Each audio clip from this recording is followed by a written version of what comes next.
Federalist 3. So John Jay wrote the last Federalist paper, Federalist 2. Hamilton was the one who started the introduction of the Federalist papers with Federalist 1. And John Jay continued the same subject about foreign dangers and foreign influence in Federalist 3. And in this paper, Jay lays out arguments for how a united federal government, constitutional government, is superior to divided government in that it allows the state to make more moderate decisions with regard to conflicts with states and treaties and with foreign nations. And so in this paper, Jay deals with some subjects that we tend to take for granted because we've never known differently. But imagine what it might be like if the federal government was not in place as we know it today and did not have the power that it has from the Constitution. So let's look at the text of Federalist 3. Jay writes, "It is not a new observation that the people of any country, if, like the Americans, intelligent and well-informed, seldom adopt and steadily persevere for many years in any erroneous opinion respecting their interests. That consideration naturally tends to create great respect for the high opinion which the people of America have so long and uniformly entertained of the importance of their continuing firmly united under one federal government, vested with sufficient powers for all general and national purposes." Obviously, that's a lot to say. It's a long sentence, a long couple of sentences that Jay forms his argument with. And so the first observation that Jay made in the second paper is that he was going to continue to discuss that most people tend to entertain policies that are opposed to their interests, and if they do, then they usually don't last very long. So people generally do not go with policies that are opposed to their interests and survive. And so this is an implementation of what is called rational choice theory, and that is that people tend to act in a direction that is in consideration of their own self-interest. This is different than selfishness, and it just means that there's a natural tendency to choose things that we think are preferable to us. If we have two options before us, we'll usually choose the one that we like best, that we think will turn out best for us. Now, there are some critiques of rational choice theory that sometimes people don't choose what's actually in their best interest, and they can choose wrongly or they choose against their interest. But again, rational choice theory still has a powerful predictive side to it because people choose for whatever their interests are. They usually choose something that tends to go with that interest. Now, we may say, well, that interest is not really in your interest, but they think it is, and that's the important part of it. And so there have been those critiques, but rational choice theory still does hold a certain power. And the confusing part about it is that it calls itself rational, which implies that human beings are always rational in their decision making. They always consider all the decisions and all the consequences. I don't think that's what rational choice theory is arguing. I think rational choice theory just simply means that people choose what they believe to be in their best interest. This doesn't necessarily mean that people always are reflective thinkers and that they have the ability to weigh all the options or even know all the options and consider all the options and then make a choice that will benefit them and reflects all that. And so the observation of Jay is that countries do not seem to adopt for a very long time a government that is at odds with their interests. And if they do, they obviously don't survive. So that is what Jay is arguing. And he referred to the people of America as intelligent and well-informed. And these, we could argue, are preconditions for a healthy democratic society. The people have to be intelligent, and that means basically that people have to be educated to the point of responsibility and accountability for the decisions that they make. They're able to weigh the options, and they have to be well informed. They have to have the information available to make that decision. And an interesting question we could ask ourselves is, could this be said of the general population of Americans today? If we consider the average people, would we go to Walmart? Would we go down to just a place in a town or a city that's most populated, and if we picked out people at random and just got a random sample of the people and talked to them and got to know them a little bit, would we come away saying that those people are generally intelligent and well-informed people if we started talking to them about politics? But certainly the United States is educated and has great access to information and a constant flow of what is called news information, but that is not necessarily equivalent to being intelligent and well informed. We may have the capacity for intelligence, but we are greatly disadvantaged when it comes to comparing our minds today, even those who might be considered very intelligent today. If we can take our minds and compare them to the minds of those in the past, it doesn't necessarily mean that the past is necessarily more intelligent or that they are inherently more intelligent, but that they had a greater capacity, that they filled out their potential in a way that we don't tend to do today as much. And we have more information coming at us than we could ever process, but that doesn't necessarily mean that we're more informed because of it. And this is something that each individual American has the chance to change for themselves, and we can take responsibility to become the type of Americans that Jay described. We need to be intelligent and well-informed. And the fact that the Americans were intelligent and well-informed, according to Jay, meant that they tended to choose what was in their best interest. And that fact also lended legitimacy that they desired to be united in the federal government. So the Americans, according to Jay, were intelligent, they were well-informed, and they chose what was in their best interest. And since they did those things, Jay argued, that is why, since they did those things and were those things, that is why they chose to be united. It was an intelligent decision, it was a well-informed decision, it was a decision that was in their best interest. And Jay says that was that gave points, that gave legitimacy to the American way of thought, that it gave legitimacy to the American idea. But he said not only should it be a federal government, but it is a federal government that is one that has sufficient powers. It has to be able to do things to accomplish the end for which it was created. And we read that purpose of the federal government is twofold. One, it is to be put in place and vested with enough power for general purposes. And the general purposes are those things which concern the federal government itself and the more individual issues. That gets down on the national purposes, things that have some sort of relation to the country as a whole. So the government had to be focused on general purposes of, just running the government, and it also had to be focused on national purposes. What would be best for the nation, for the Union, for the United States as a whole? And that's what the purpose of the federal government was to be, and it needed sufficient power in order to do that.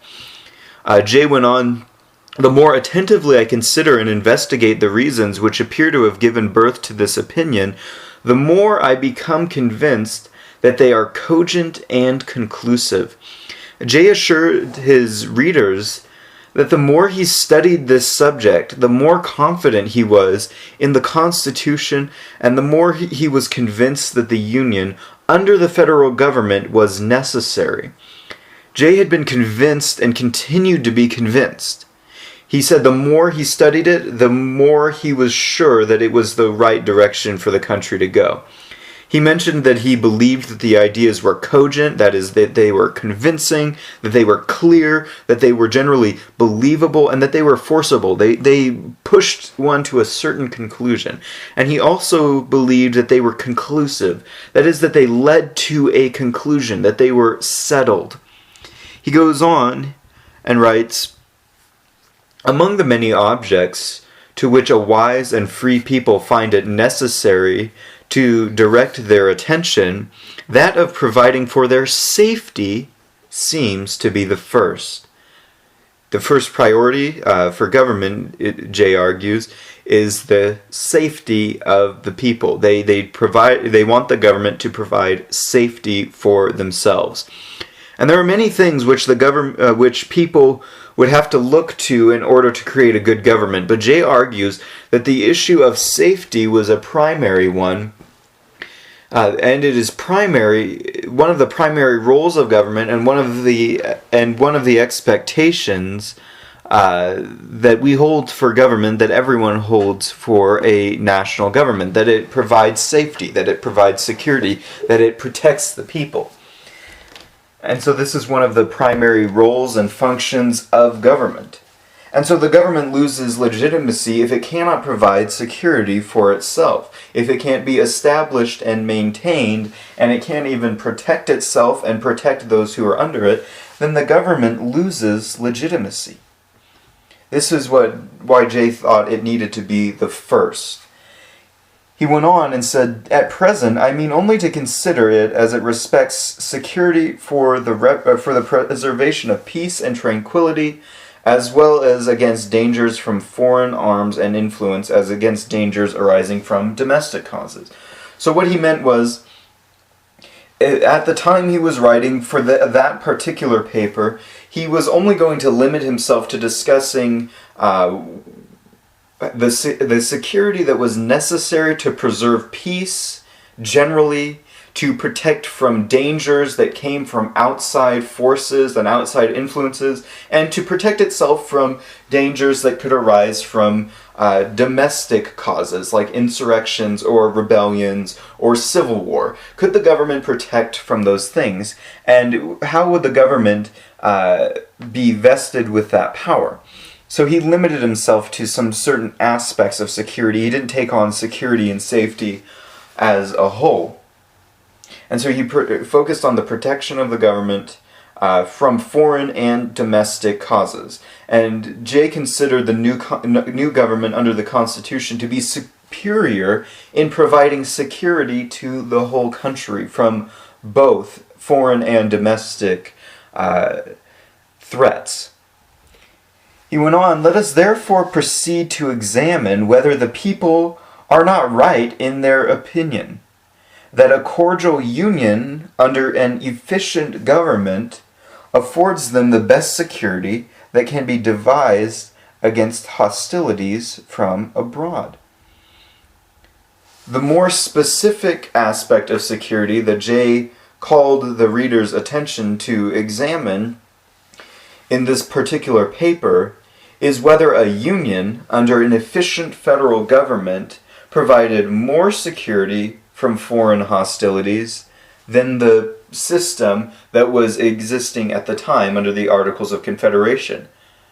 Not only did Jay think the system of government would be better that he was introducing with the Constitution and trying to help people to choose, he didn't just think it would be better, but he actually thought it would be the best compared to all others for providing for safety and security. And he said that the government had to be unified together, and the government had to be efficient. And that is exactly what the Constitution was trying to provide. And he believed that it did it better than any other type of government. And so the question that is here posed to the readers is whether or not the national government, unified under the Constitution, will provide a better force for security of the people as a whole, or whether they would be better off under the then current system of separated states. And as reading, keep in mind this question: which type of national government is better for security of all the American people? A united one or a confederacy? One that is united or one that is separated? Is it better to present a united front, or is it better to be separated into individual states which could respond independently to a foreign or domestic enemy?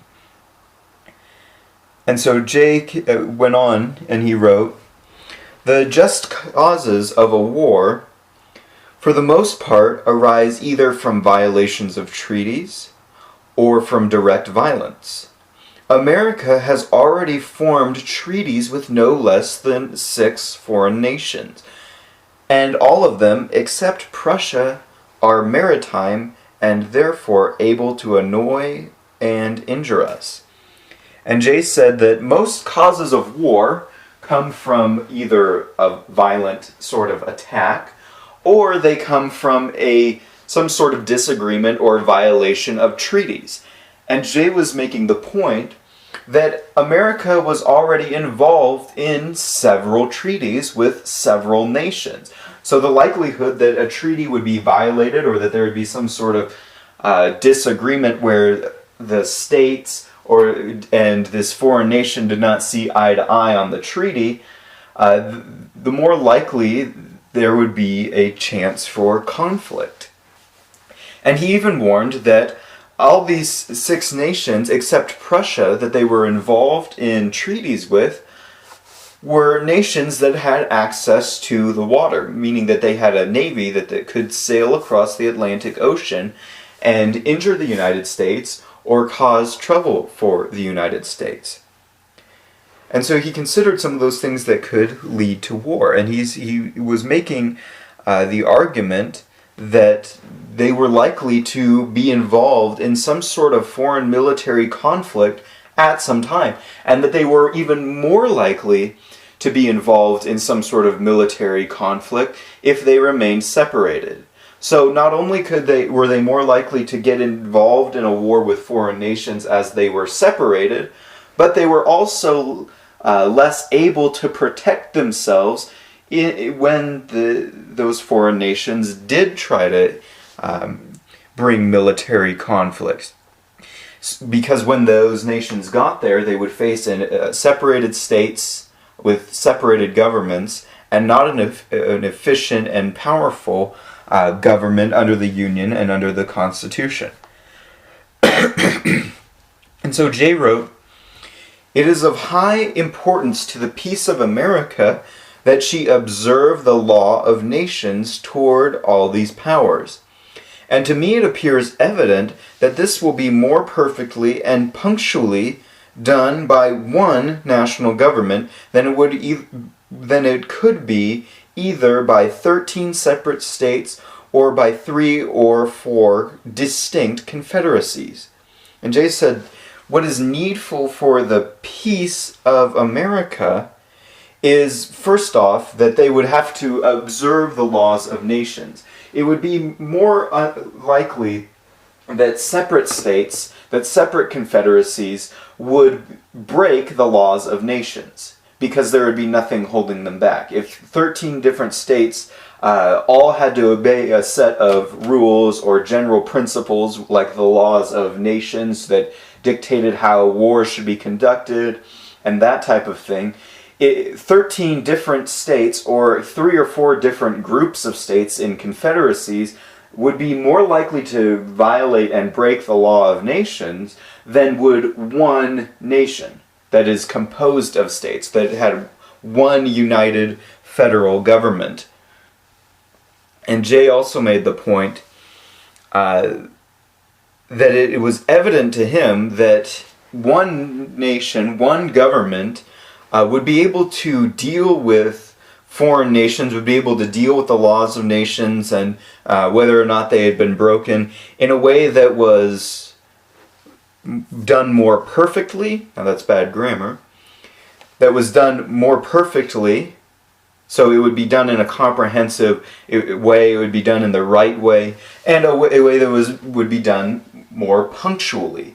Meaning, one federal government could respond in a timely way, they could respond in time, and they could deal with something more immediately than 13 separate states all trying to deal with an issue. And so the peace of America depended on it, according to Jay. And he said, when once an efficient national government is established, the best men in the country will not only consent to serve, but will also generally be appointed to manage it.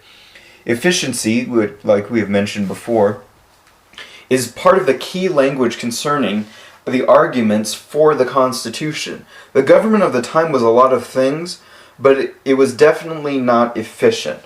This was a major selling point for the Constitution. Jay asserted that when that type of government was established, that the best men of the country would not just consent to be a part of it, but the people would elect those men to office because they would be the best men.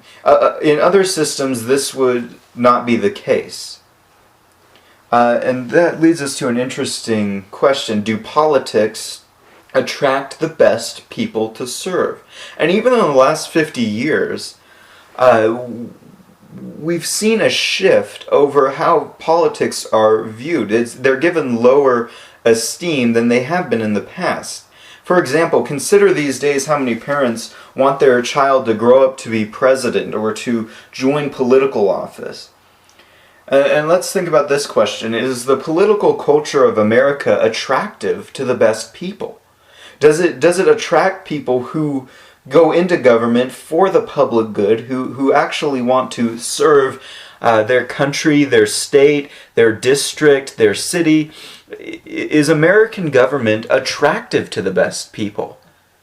Because you can't just blame the best people for not joining the government.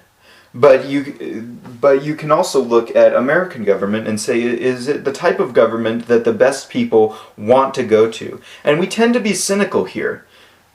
But we have to question what type of things would have to change in order to make sure that the best people were attracted to government office.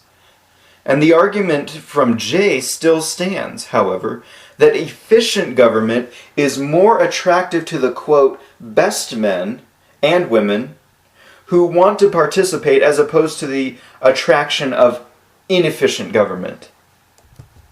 So that can be a warning for us even today that the best government that is going to attract the best type of people is a government that it has to be efficient, a government that has to be legitimate, a government that has to be seen to be doing the right things, and that's the type of government that is needed. I don't think people would disagree that that is a basic requirement of good government.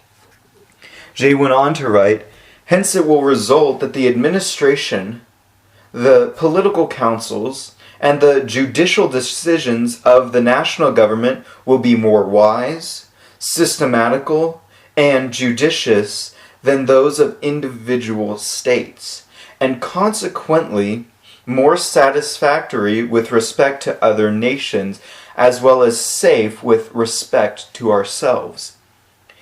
In the view of Jay, all political institutions would be more legitimate under one federal national government than outsourced out to separate ones.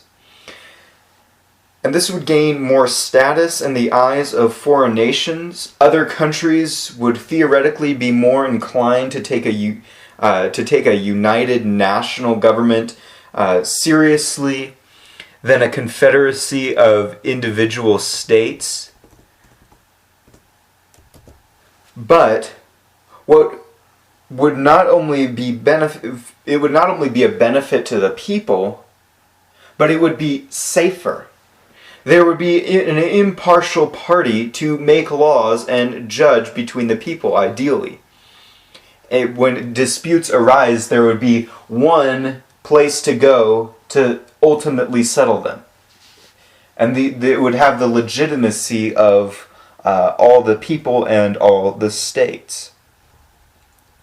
Jay went on to write, under the national government, treaties and articles of treaties, as well as the laws of nations, will always be expounded in one sense and executed in the same manner, whereas adjudications on the same points and questions in 13 states or in 3 or 4 confederacies will not always accord or be consistent. Consistency was something that the national government under the Constitution was seeking to introduce. And Jay's argument is this, that as far as it regarded treaties or little parts of treaties or the laws of nations, if it was left up to 13 individual states to decide how they were going to respond to those, then it would not be clear what the policy of America actually was in regards to foreign nations, in regards to treaties, and so on. The policy would be up to the different individual states, and each state would send a message of what America as a nation was about, how they operated, and the whole reputation of the nation could be dragged down with the behavior and the policies of one or a few states. And so what Jay argued is if there was one national government to be in charge of treaties, to be in charge of foreign relations, then there would be consistency. Those nations would know who to communicate with. They would know where the nation as a whole stood, not just where individual states stood and how individual states behaved. Jay wrote, "The prospect of present loss or advantage may often tempt the governing party in 1 or 2 states to swerve from good faith and justice. Those temptations not reaching other states, and consequently having little or no influence on the national government, the temptations will be fruitless and good faith and justice preserved." What Jay argued there is that states or individuals who hold power in those states, when not reined in by the national government, would be inclined, as almost all people would be, to pursue their own interests as opposed to the interests of the whole country. This would just be the natural way of things. Under pressure from losing something or losing an advantage of some sort, they might not make unbiased decisions. And the argument is that the federal government would not have the same interests that states would have in their own advantages. The federal government could be disinterested. It could come to the situation from the outside and make a fair decision. But if states were just allowed to make these decisions, then good faith and justice might not be preserved. But if the federal government could come in and step in a dispute, then it would be more likely that good faith and justice would be preserved because the federal government would not be influenced by the same forces that the state governments would be influenced by. Jay also wrote, "The national government, not being affected by local circumstances, will neither be induced to commit the wrong themselves, nor want power of inclination to prevent or punish its commission by others." Now states, individual states and laws of states and lawmakers in states would be more likely in their individual states, if they were just out on their own and independent, they would be more likely to commit some sort of wrong, especially as it regarded foreign nations, foreign treaties, wrong against other states, wrong against the people within their states.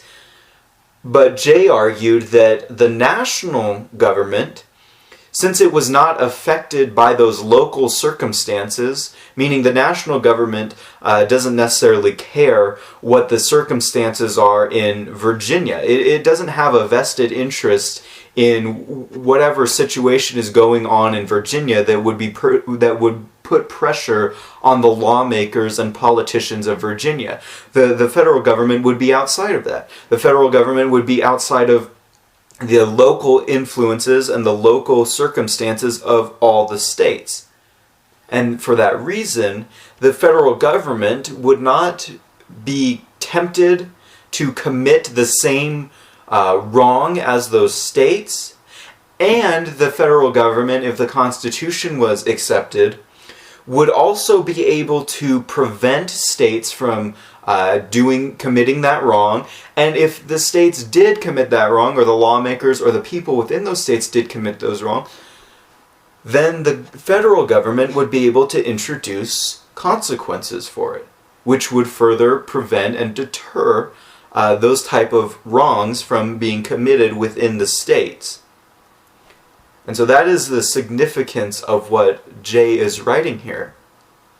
And he wrote, "Such violences are more frequently occasioned by the passions and interests of a part than of the whole of one or two states than of the Union."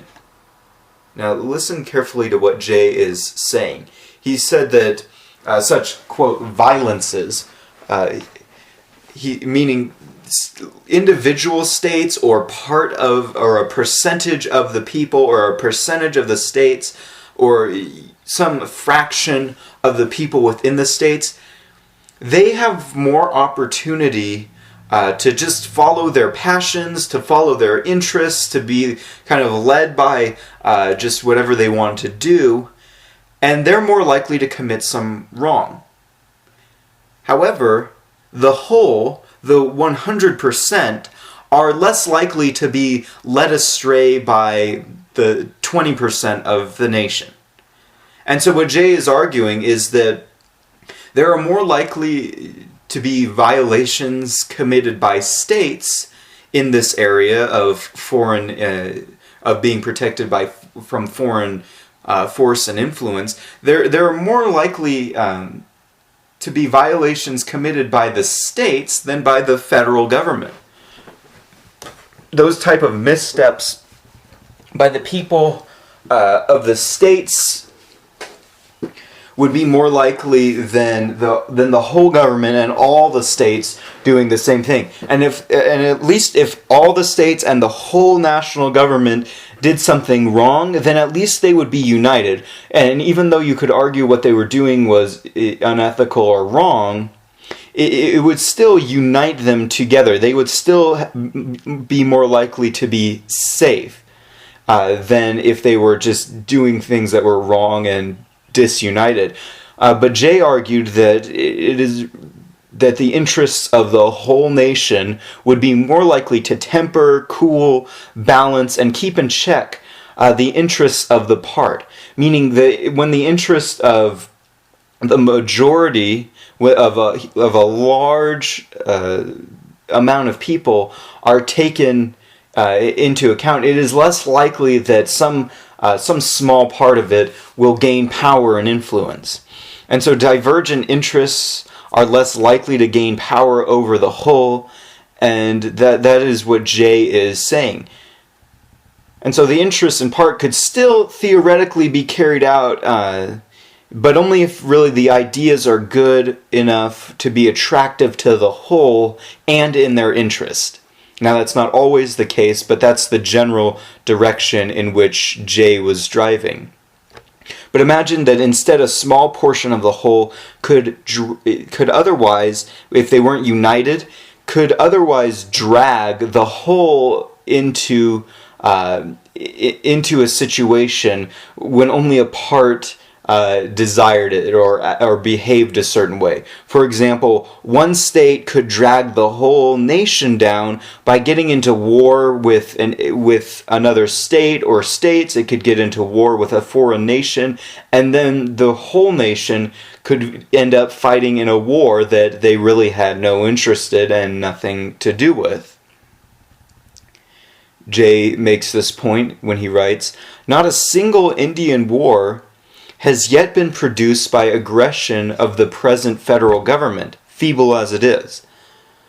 But there are instances of several there are instances of Indian hostilities having been provoked by the improper conduct of individual states, who either unable or unwilling to restrain or punish offenses have given occasion to the slaughter of many innocent inhabitants.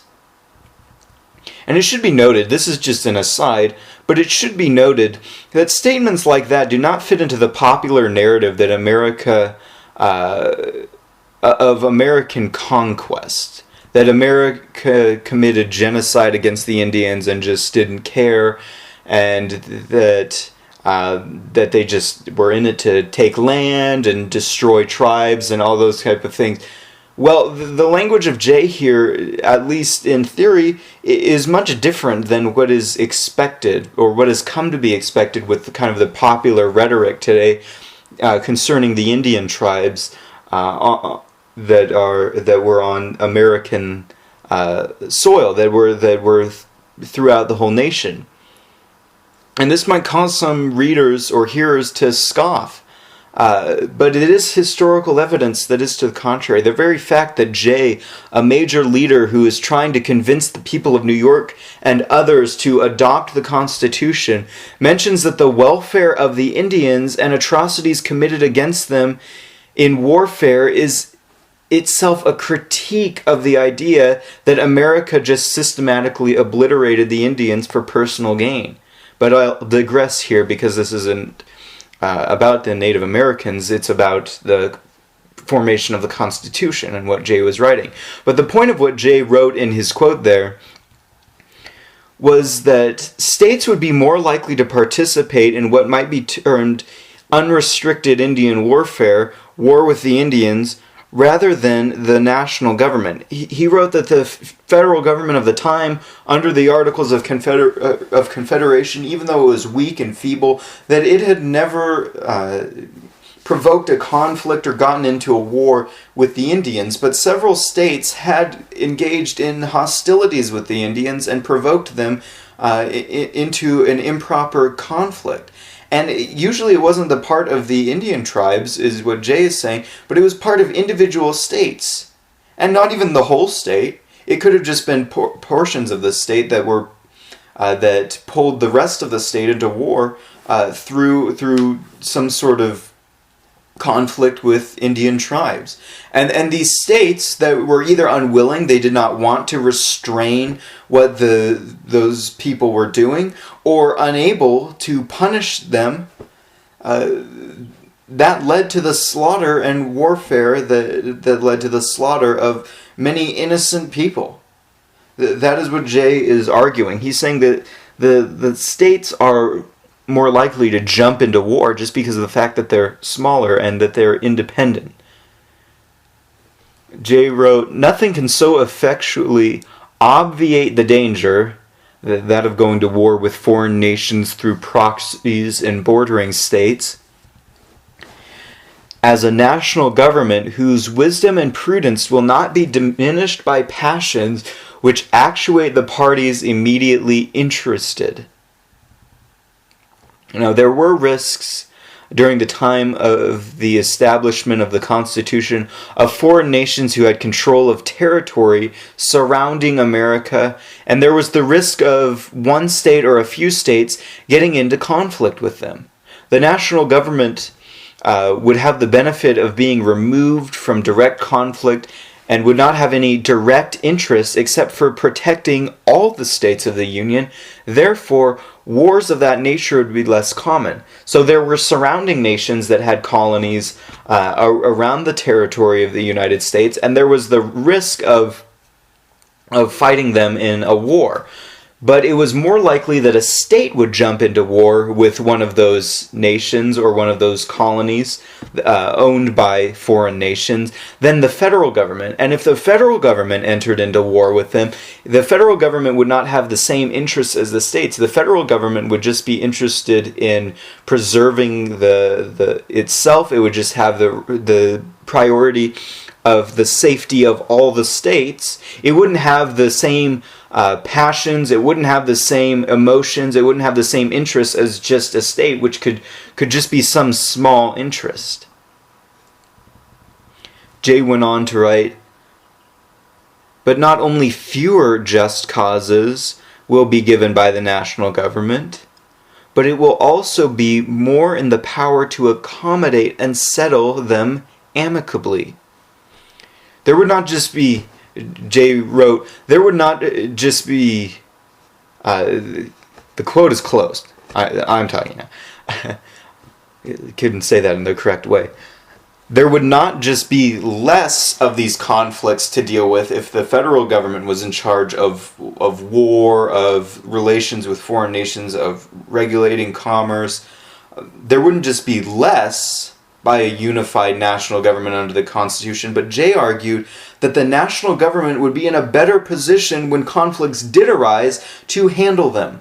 They would also be more likely to handle them peaceably, because the national federal government would be interested in handling things peaceably than in going to war.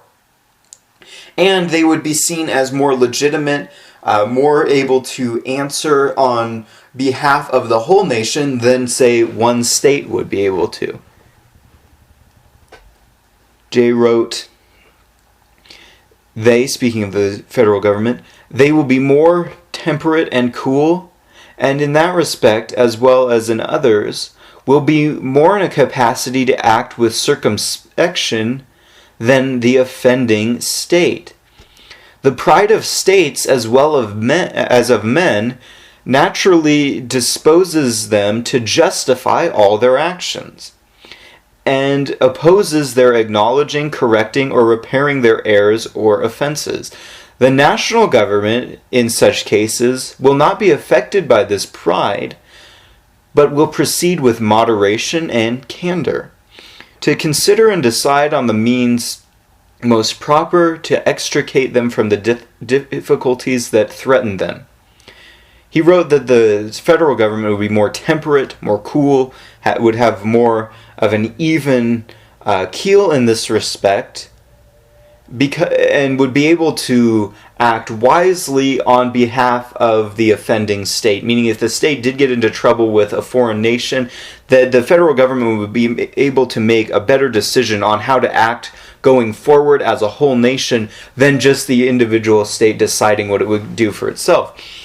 And why Jay argued this was he said that the pride of states, meaning individual states, just like the people in all states or in any nation, naturally disposes them to justify all their actions, which means all states, just like all people, naturally have a tendency to see the rightness of their own position, to try to rationalize their own behavior, to naturally show that why what they think and what they do is right. And he's saying states would do this.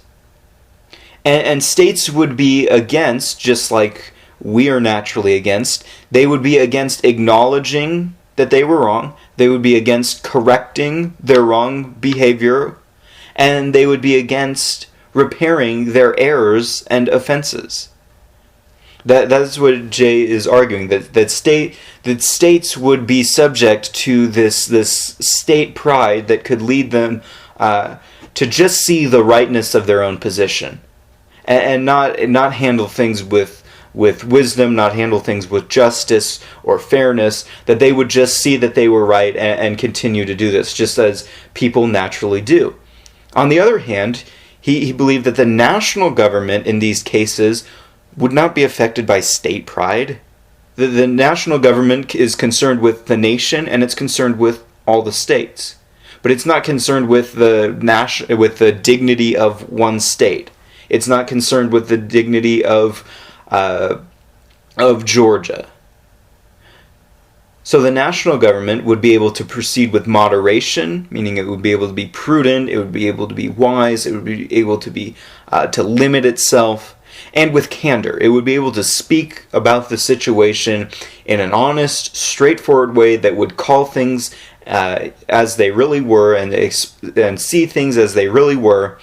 And then it would be able to consider and decide on how it would go forward in a proper way, and how it would help the state, how it would extricate its state from the difficulties that the state was involved in. It could either pull the state out It could say that the state had to, if the state was wrong, it could say that the state had to repair what it had done, it had to correct the offenses, it had to stop doing a certain policy and start doing another policy. The federal government could act as a referee, or the federal government could decide, based on carefully thinking this through, the federal government could decide that the state is correct, that they would side with their state, and then the federal government could help that state get out of that situation, either through resolving things with the foreign nation through some sort of deal, or it could fight off the foreign nation. And so Jay argued that this would be better, and this could only be done with a federal constitution, with a stronger central government. Jay wrote, "Acknowledgements, explanations, and compensations are often accepted as satisfactory from a strong united nation, which would be rejected as unsatisfactory if offered by a state or confederacy with little consideration or power." Jay finished his paper by giving an example. He wrote that states would be that foreign nations would be unlikely to accept some sort of mediation, to accept some sort of gift, to accept some sort of apology from little insignificant states, but they would acknowledge them and work with them if they saw them as legitimate under a strong united nation. So he said that it would be unsatisfactory if a little state or even a confederacy of a group of a couple states offered something that it wouldn't be taken seriously, that the nation itself wouldn't be taken seriously. He said, but if the whole nation if the whole nation was united, then other nations would be more likely to acknowledge them, more likely to take their explanations, more likely to deal with them in a different way, in a way that was peaceful, in a way that was legitimate. And Jay finished his paper with an example. His example was that certain actions are accepted from a strong united nation that are an insult from small divided states. He provides a historical example of Genoa in 1685, and he said how it somehow offended Louis XIV, King of France, and since they were a small state, they sent him some sort of small compensation, because that was all they could do, that he required of them. But Jay argued that Louis XIV, King of France, would have never accepted that type of insulting gift from Britain or Spain. And his point is that a united nation is more legitimate, it is more able to deal with other nations than small individual states. And that was what Jay believed that the position of the United States needed to be. They actually needed to be the United States. They needed a strong force that would unify them, and he believed that that would be the Constitution. Alright, so keep your eyes open for commentary on Federalist 4.